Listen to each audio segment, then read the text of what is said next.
तो आज की इस गहन चर्चा में मतलब आज हम एक बहुत ही दिलचस्प विचार पर बात करने वाले हैं। कल्पना कीजिए, बस सोचिए कि एक हवाई जहाज लॉस एंजलिस के रनवे से उड़ान भरता है। हाँ, बिल्कुल। एकदम सीधा रास्ता। हाँ। हाँ, लेकिन उड़ान के ठीक बाद क्या होता है ना कि कॉकपिट में बैठा पायलट एकदम अनजाने में विमान की दिशा सिर्फ 3.5 डिग्री मोड़ लेता है। मतलब 3.5 डिग्री का कोण इतना छोटा होता है कि किसी को पता भी नहीं चलेगा। बिल्कुल, विमान के अंदर बैठे किसी भी इंसान को, यहां तक कि पायलट को भी इस जरा से बदलाव का एहसास तक नहीं होता। सब कुछ एकदम सामान्य लगता है। हाँ, क्योंकि शुरुआत में वो बदलाव बहुत मामूली है। सही कहा। लेकिन जब घंटों बाद वो विमान लैंड करने के लिए नीचे आता है ना, तो बाहर का नजारा न्यूयॉर्क की गगनचुंबी इमारतों का नहीं होता। वो विमान न्यूयॉर्क के बजाय वॉशिंगटन डीसी में उतरता है। अरे वाह, मतलब एक छोटी सी गलती और पूरी मंजिल ही बदल गई। बिल्कुल। शुरुआत में किया गया एक बेहद मामूली सा बदलाव, लेकिन अंत में नतीजा एकदम अलग।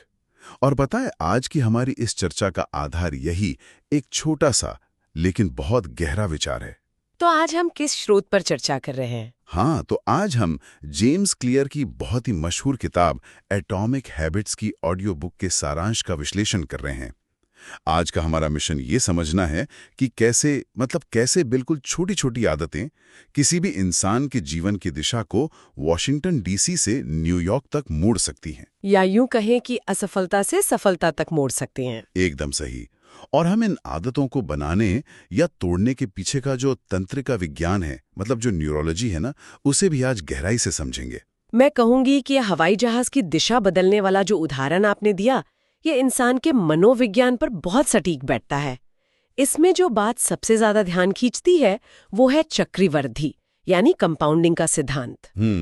कंपाउंडिंग, ये शब्द अक्सर फाइनेंस में सुना जाता है। हाँ, लेकिन आदतों में भी ये वैसे ही काम करता है। देखिए, इंसान के तौर पर हम अक्सर एक मनोवैज्ञानिक भ्रम का शिकार रहते हैं। हमें लगता है कि क्या कहते हैं, किसी बड़ी सफलता के लिए कोई बहुत बड़ा क्रांतिकारी कदम उठाना पड़ेगा। हाँ, जैसे रातों रात कोई चमत्कार हो जाएगा, कोई जादू की छड़ी घूमेगी। बिल्कुल। लेकिन ये जो सारांश है, ये एक बिल्कुल अलग और वैज्ञानिक नजरिया पेश करता है। ये साफ करता है कि सफलता किसी एक बड़ी घटना का परिणाम नहीं है, बल्कि ये रोजमर्रा के उन छोटे छोटे सुधारों का नतीजा है जिन पर अक्सर किसी का ध्यान भी नहीं जाता। तो आज की इस चर्चा में हम आदतों के उस पूरे तंत्र को खंगालेंगे। मतलब दिमाग कैसे आदतों का निर्माण करता है, व्यवहार को बदलने के 4 मूलभूत नियम क्या हैं, लक्ष्य की जगह एक सिस्टम बनाना क्यों जरूरी है, और सबसे गहरी बात, कैसे आदतें हमारी मूल पहचान को गढ़ती हैं। तो चलिए फिर इस चक्रवृद्धि वाले हिस्से को थोड़ा खोलकर समझते हैं। जब इन छोटे बदलावों की बात होती है तो स्रोत में 1% के नियम का बहुत जिक्र आता है। हाँ, वो गणितीय हिस्सा बहुत ही दिलचस्प है। बिल्कुल। गणित के हिसाब से ये बहुत स्पष्ट है कि अगर कोई इंसान हर दिन 1% बेहतर होता है तो साल भर में वो 37 गुना बेहतर हो जाता है। 37 गुना। और अगर 1% खराब होता है तो वो 0 के करीब पहुंच जाता है। हाँ, लेकिन यहाँ एक मनोवैज्ञानिक अंधापन भी तो है। मतलब इंसान का दिमाग इन छोटे बदलावों को नजरअंदाज क्यों कर देता है। मैं एक उदाहरण देता हूँ। मान लीजिए रोहन नाम का एक लड़का है। वो ऑफिस से थका हारा आता है और टीवी के सामने बैठकर चिप्स और कोल्ड ड्रिंक पीने लगता है। बहुत ही आम सी स्थिति है। हाँ, तो अगर वो एक दिन जंक फूड खाता है तो उसका वजन तुरंत तो नहीं बढ़ता। वो अगले दिन भी शीशे में वैसा ही दिखता है। तो इस 1% की गिरावट को हमारा दिमाग खतरे की घंटी क्यों नहीं मानता? ये आदत एक जाल कैसे बन जाता है? इसके पीछे का कारण बहुत ही रोचक है। इस अंधेपन की जड़ असल में हमारे विकासवादी मनोविज्ञान में छिपी है, मतलब इवोल्यूशन में। हजारों साल पहले जब इंसान जंगलों में रहता था। हाँ, जब वो गुफाओं में रहता था। हाँ, बिल्कुल। तो उस समय उसका दिमाग तुरंत आने वाले खतरों से निपटने के लिए विकसित हुआ था। जैसे जैसे अगर सामने से शेर आ रहा है तो तुरंत भागना है। हाँ।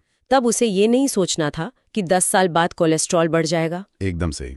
उस समय दिमाग को 10 साल बाद क्या होगा इसकी चिंता नहीं करनी थी। उसे बस आज इसी पल जिंदा बचना था। इसीलिए आज भी मानव मस्तिष्क तुरंत मिलने वाले नतीजों पर ज्यादा ध्यान देता है। तो मतलब हमारा हार्डवेयर पुराना ही है। बिल्कुल। जब कोई इंसान एक दिन व्यायाम नहीं करता या एक दिन चिप्स खाता है तो शरीर में कोई अचानक बदलाव नहीं आता, शेर सामने नहीं आता, तो दिमाग को लगता है कि सब ठीक है। अरे हाँ। और ये 1% की गिरावट तुरंत महसूस नहीं होती। हाँ, लेकिन ये गिरावट जब महीनों और सालों तक कंपाउंड होती है, तब जाकर एक दिन अचानक बीमारी या मोटापे के रूप में सामने आती है। यही कारण है कि छोटी आदतें एक बहुत ही शांत लेकिन खतरनाक दो-धारी तलवार की तरह होती हैं। तो ये बात साफ है कि हमारा दिमाग प्राकृतिक रूप से लंबे समय के फायदों या नुकसानों को देखने के लिए नहीं बना है। ये तो बात हुई कि हम बदलाव क्यों नहीं देख पाते। लेकिन मेरा एक सवाल है। जी, पूछिए। ये जानना बहुत जरूरी है कि ये आदतें असल में काम कैसे करती हैं। कोई भी आदत, चाहे वो अच्छी हो या बुरी, दिमाग में अपनी जड़ें जमाती कैसे हैं। जैसे वही रोहन वाला उदाहरण ले। कोई इंसान तनाव होने पर सोशल मीडिया स्क्रॉल करने लगता है या कुछ मीठा खाने लगता है। ये एक हानिरहित शुरुआत से एक पक्के जाल में कैसे बदल जाता है। इसके पीछे दिमाग का एक बहुत ही शानदार ऊर्जा बचाने वाला तंत्र काम करता है। देखिए, कोई भी काम जब पहली बार किया जाता है तो उसमें बहुत दिमागी ऊर्जा और ध्यान लगता है। जैसे पहली बार गाड़ी चलाना सीखना, तब तो गियर और क्लच पर ही सारा ध्यान होता है। एकदम सही उदाहरण। लेकिन दिमाग हमेशा ग्लूकोज और ऊर्जा बचाने की कोशिश में रहता है। इसलिए जब कोई व्यवहार बार बार दोहराया जाता है तो दिमाग उसे ऑटोमेटिक मोड में डाल देता है। ताकि उसे ज्यादा सोचना ना पड़े। बिल्कुल। इस पूरी प्रक्रिया को आदतों का चक्र या हैबिट लूप कहते हैं, जो 4 चरणों में पूरा होता है। पहला चरण है संकेत यानी क्यू। ये वो ट्रिगर है जो दिमाग को बताता है कि कोई आदत शुरू करनी है। जैसे ऑफिस का वो भारी तनाव एक संकेत है। हाँ, और दूसरा चरण है लालसा यानी क्रेविंग। यह उस तनाव से राहत पाने की इच्छा है। यहाँ समझने वाली बात यह है कि इंसान को असल में सोशल मीडिया या मीठा नहीं चाहिए होता। तो उसे क्या चाहिए होता है? उसे अपने अंदर की स्थिति को बदलना होता है। उसे बस उस तनाव से राहत चाहिए होती है। अरे वाह, मतलब वो बाहरी चीज सिर्फ एक माध्यम है, असली खेल तो दिमाग के अंदर चलने वाली उस बेचैनी को शांत करने का है। बिल्कुल। और यहीं पर तीसरा चरण आता है, प्रतिक्रिया यानी रिस्पॉन्स। तनाव को कम करने के लिए वो व्यक्ति फोन उठाकर स्क्रॉल करना शुरू कर देता है। और फिर आता है चौथा चरण। जी, अंतिम चरण है इनाम या रिवॉर्ड। जैसे ही वो इंसान कोई मजेदार वीडियो देखता है, उसके दिमाग में डोपामाइन नाम का रसायन रिलीज होता है, जो उसे तुरंत संतुष्टि और राहत का एहसास कराता है। और फिर दिमाग उसे रजिस्टर कर लेता है। एकदम सही। दिमाग तुरंत एक नोट बना लेता है कि जब भी तनाव हो, फोन देखो, अच्छा लगेगा। अगली बार जैसे ही तनाव रूपी संकेत मिलेगा, दिमाग बिना सोचे समझे इस पूरे चक्र को फिर से चला देगा। और जितनी बार ये चक्र घूमेगा, दिमाग में तंत्रिका मार्ग यानी जो न्यूरल पाथवेज हैं, वो उतने ही मजबूत होते जाएंगे। जी हाँ, और कुछ ही समय में ये एक मजबूत आदत बन जाती है। बाप रे, ये चक्र तो सच में एक बहुत मजबूत जंजीर की तरह है। मतलब इसे समझना ऐसा है जैसे किसी बहुत तेजी से बहती हुई नदी का तंत्र समझना। बहुत ही अच्छी एनालॉजी है ये। हाँ, अब सोचिए अगर उस नदी का रुख मोड़ना हो, तो इंसान अचानक से उसके सामने कोई कंक्रीट की दीवार तो नहीं खड़ी कर सकता ना। बिल्कुल नहीं, पानी दीवार को तोड़ देगा। वही तो, केवल इच्छा शक्ति के भरोसे आदतों को रोकने की कोशिश करना उसी दीवार की तरह है जो कुछ ही दिनों में टूट जाएगी। उस नदी के बहाव को मोड़ने के लिए हमें छोटी छोटी नहरें बनानी होंगी, ताकि पानी का रास्ता प्राकृतिक रूप से धीरे धीरे बदल जाए। ये बहुत ही सटीक बात कही आपने। तो अब सवाल यह है कि इस तंत्रिका विज्ञान का फायदा उठाकर अच्छी आदतों की नहरें कैसे बनाई जाएं, या बुरी आदतों का बहाव कैसे रोका जाए। इस सारांश में व्यवहार बदलने के 4 नियमों पर बहुत जोर दिया गया है। ये नदी और नहरों वाली बात से ना एक और मनोवैज्ञानिक पहलू सामने आता है। केवल अपनी विल पावर या इच्छा शक्ति पर निर्भर रहना एक बहुत बड़ी भूल है। ऐसा क्यों? विल पावर तो जरूरी है मैम। क्योंकि इच्छा शक्ति एक बैटरी की तरह होती है, जो दिन भर के काम के बाद, तनाव के बाद खत्म हो जाती है। रात तक आते आते इंसान हार मान लेता है। अरे हाँ, इसीलिए रात में ही सबसे ज्यादा जंक फूड खाया जाता है। बिल्कुल। इसीलिए स्रोत उन 4 नहरों को बनाने के लिए पर्यावरण के डिजाइन यानी एनवायरनमेंट पर जोर देता है। अच्छी आदत बनाने का पहला नियम है इसे स्पष्ट बनाना। स्पष्ट बनाना मतलब सामने रखना। हाँ, इंसानी शरीर में इंद्रियों का एक बड़ा हिस्सा सिर्फ देखने की क्षमता को समर्पित है। इंसान अक्सर वो नहीं चुनता जो वो चाहता है, बल्कि वो चुनता है जो उसके सामने होता है। जैसे सुपरमार्केट में होता है। बिल्कुल। अगर सुपरमार्केट का उदाहरण लें तो जो उत्पाद आंखों के स्तर पर रखे होते हैं वो सबसे ज्यादा बिकते हैं।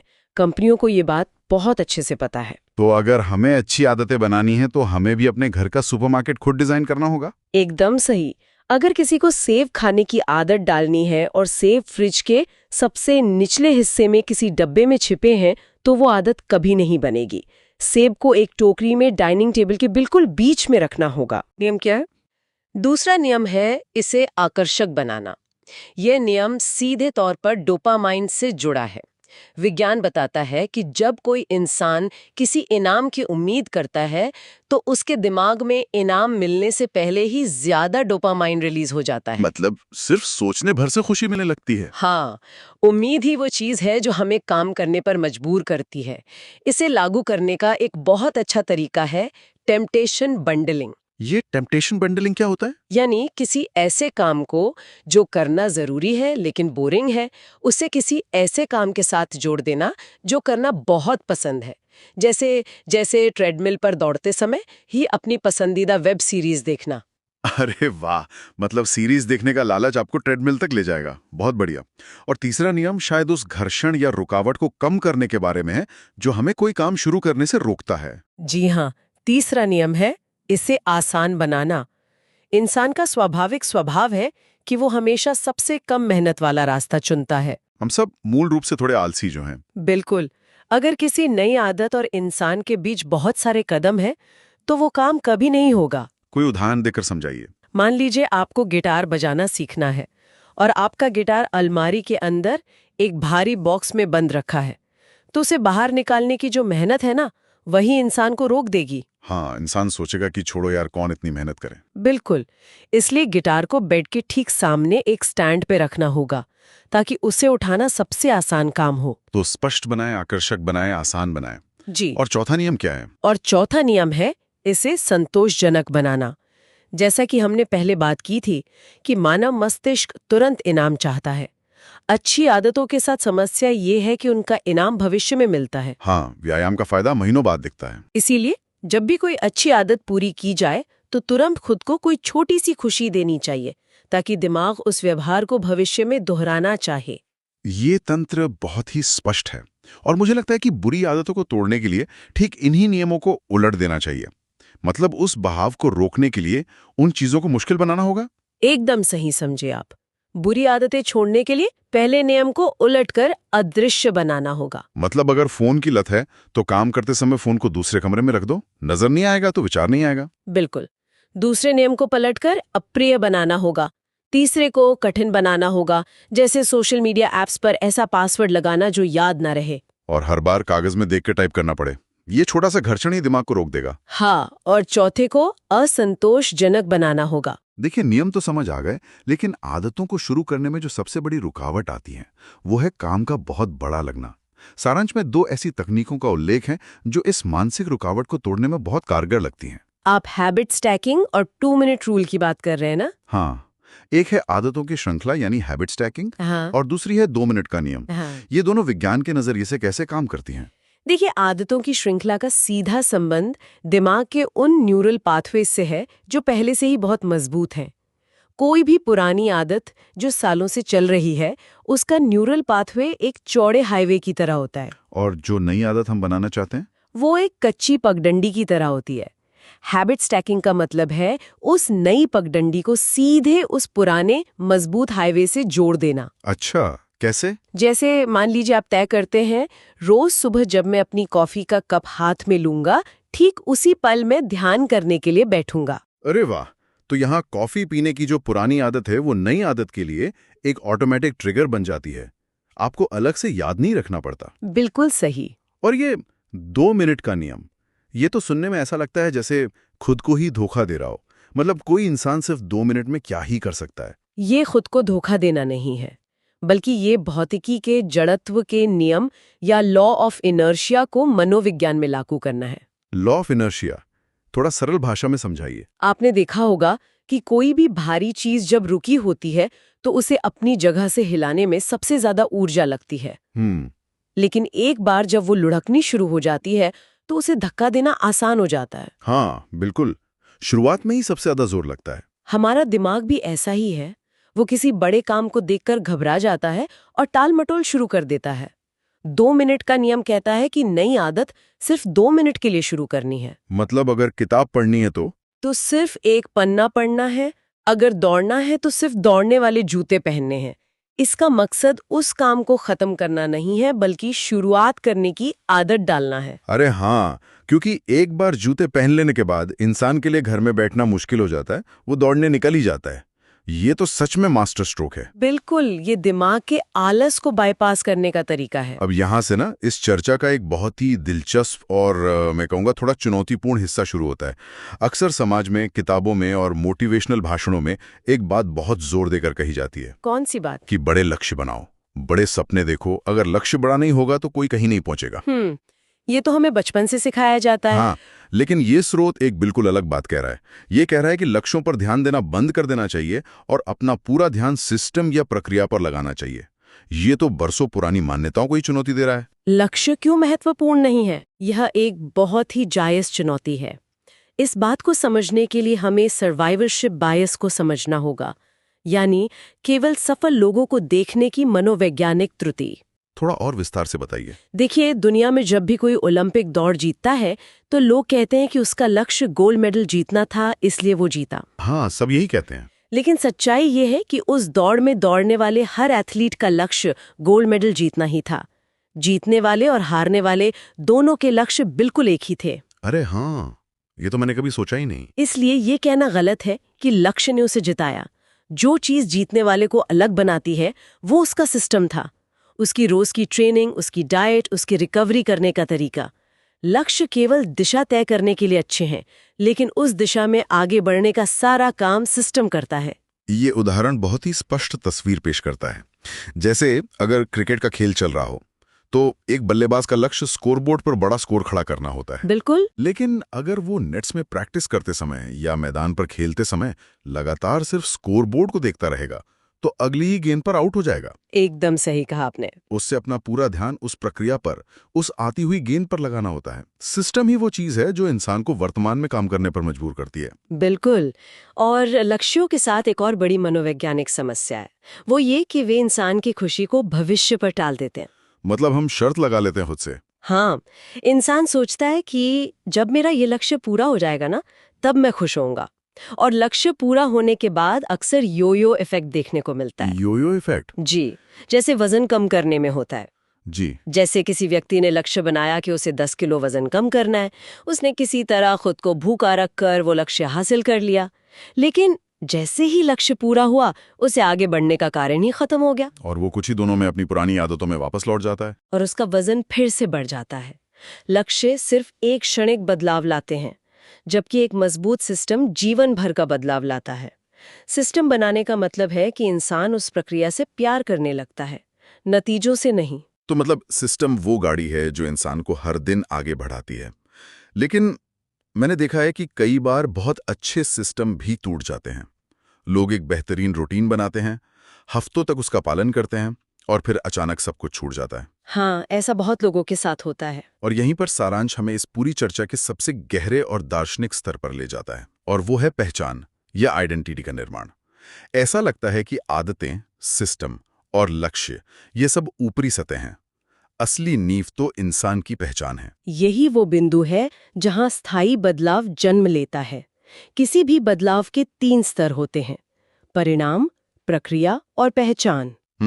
तो लोग गलती कहाँ करते हैं? ज्यादातर लोग बाहरी परत यानी परिणाम से शुरुआत करते हैं। इसे पाना, करना, बनना यानी हैव डू बी का उल्टा चक्र कहते हैं। मतलब लोग सोचते हैं कि मुझे एक किताब खत्म करनी है यानी पाना है, इसके लिए मुझे हर दिन पढ़ना होगा यानी करना है, तब जाकर मैं एक पढ़ा लिखा इंसान बनूंगा यानी बनना। अच्छा, तो ये तरीका काम क्यों नहीं करता? क्योंकि ये तरीका बहुत जल्दी दम तोड़ देता है। ये इंसान की अंदरूनी पहचान से नहीं जुड़ा है। तो सही तरीका क्या होना चाहिए? इससे अंदर से बाहर की तरफ कैसे लाया जाए? सही तरीका है बनना, करना, पाना, यानी बी, डू, हैव। शुरुआत सबसे अंदरूनी परत से होनी चाहिए। इंसान को पहले अपनी पहचान तय करनी होगी। जैसे मैं एक पाठक हूँ। बिल्कुल। जब कोई व्यक्ति खुद को दिल से एक पाठक मान लेता है तो वो वही करता है जो एक पाठक करता है, वो किताबें पढ़ता है और इसका स्वाभाविक परिणाम ये होता है कि वो बहुत सारी किताबें खत्म कर लेता है। अरे वाह! मतलब जब कोई व्यवहार इंसान की पहचान का हिस्सा बन जाता है तो उसे करने के लिए इच्छा शक्ति की जरूरत नहीं पड़ती। एकदम सही। मैं आपको एक सिगरेट छोड़ने वाले इंसान का उदाहरण देती हूँ। जब उसे सिगरेट ऑफर की जाती है तो अगर वो कहता है नहीं मैं छोड़ने की कोशिश कर रहा हूँ, तो इसका मतलब है कि वो अब भी खुद को एक धूम्रपान करने वाला मानता है, जो कुछ और बनने की कोशिश कर रहा है। हाँ। लेकिन अगर वो कहता है मैं धूम्रपान नहीं करता, तो उसने अपनी पहचान ही बदल दी है। ये एक बहुत ही गहरा मनोवैज्ञानिक बदलाव है। मुझे ये काम करना है से लेकर मैं ये इंसान हूं तक का सफर। लेकिन एक सवाल है, कोई इंसान अचानक से अपनी पहचान कैसे बदल सकता है? वो कैसे? मतलब सिर्फ बोलने से तो कोई रातों रात पाठक या फिट इंसान नहीं बन जाता ना। सारांश में इसके लिए एक बहुत ही तार्किक वोटिंग सिस्टम का जिक्र किया गया है। ये वोटिंग सिस्टम कैसे काम करता है? देखिए, पहचान सच में रातों रात नहीं बदलती। दिमाग को सबूत चाहिए होते हैं। ये जो वोटिंग सिस्टम है ना, ये उसी सबूत को इकट्ठा करने का तरीका है। अच्छा, मतलब हम खुद को ही सबूत दे रहे हैं। हाँ, इंसान जो भी छोटी सी आदत अपनाता है वो असल में अपनी उस नई पहचान के लिए एक वोट डालता है। जब कोई व्यक्ति सुबह उठकर सिर्फ 10 मिनट व्यायाम करता है तो वो इस बात के लिए एक वोट डालता है कि मैं एक फिट इंसान हूँ। और जब वो जंक फूड की जगह एक सेब चुनता है तो वो एक और वोट डालता है। बिल्कुल। और अच्छी बात यह है कि इंसान को हमेशा 100% सही होने की जरूरत नहीं है। मतलब अगर एक दिन कसरत छूट गई तो चुनाव हार नहीं जाएंगे। एकदम सही। चुनाव जीतने के लिए सभी वोट नहीं चाहिए होते, बस बहुमत चाहिए होता है, मेजॉरिटी चाहिए। जैसे जैसे नई पहचान के पक्ष में वोट बढ़ते जाते हैं, दिमाग को ये पक्का सबूत मिलने लगता है कि इंसान सच में बदल गया है। क्या बात है! ये छोटी छोटी आदतें ही वो स्याही है जिससे इंसान अपनी नई पहचान की कहानी लिखता है। बहुत ही खूबसूरत तरीके से कहा आपने। सच कहूं तो ये पूरी चर्चा वाकई सोचने पर मजबूर करने वाली है। हमने उस हवाई जहाज की 3.5 डिग्री की छोटी सी दिशा बदलने से शुरुआत की थी। हाँ, और फिर हमने विकासावादी मनोविज्ञान को समझा। बिल्कुल, हमने समझा कि कैसे दिमाग का पुराना ढांचा हमें छोटी गिरावटों को देखने से रोकता है। हमने आदतों के उस चक्र को खोला, संकेत, लालसा, प्रतिक्रिया और इनाम। ये जाना कि सिर्फ इच्छा शक्ति के भरोसे नदी का रुख नहीं मोड़ा जा सकता, बल्कि माहौल को स्पष्ट, आकर्षक, आसान और संतोषजनक बनाकर नई नहरें बनानी पड़ती हैं। सही कहा। हमने देखा कि सफलता के लिए लक्ष्यों से ज्यादा रोजमर्रा के सिस्टम क्यों जरूरी हैं, और अंत में सबसे गहरी बात ये समझी कि असली बदलाव तभी होता है जब आदतें हमारी पहचान में ढल जाती हैं और हमारा हर काम हमारी नई पहचान के लिए डाला गया एक वोट बन जाता है। अगर मैं इस पूरे विश्लेषण का सार निकालूं तो यही कहूंगी कि अच्छी आदतें कोई बोझ नहीं है, बल्कि ये स्वतंत्रता का मार्ग है। स्वतंत्रता? वो कैसे? जो इंसान रोजमर्रा की छोटी छोटी आदतों को संभाल लेता है ना, उसका दिमाग उन फैसलों से मुक्त हो जाता है और वो जीवन में बहुत बड़े और रचनात्मक काम कर पाता है। सफलता कोई रहस्य नहीं है, ये बस सही आदतों का लगातार गणित है। बहुत ही शानदार विचार।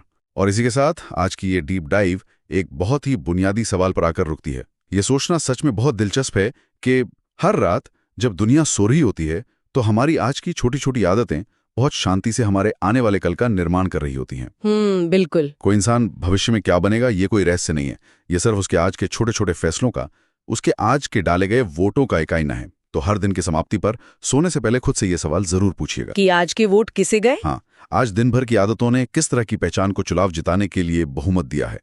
क्या वो वही भविष्य का इंसान है जो हम बनना चाहते हैं? आज की इस गहन चर्चा में बस इतना ही। सीखते रहिए।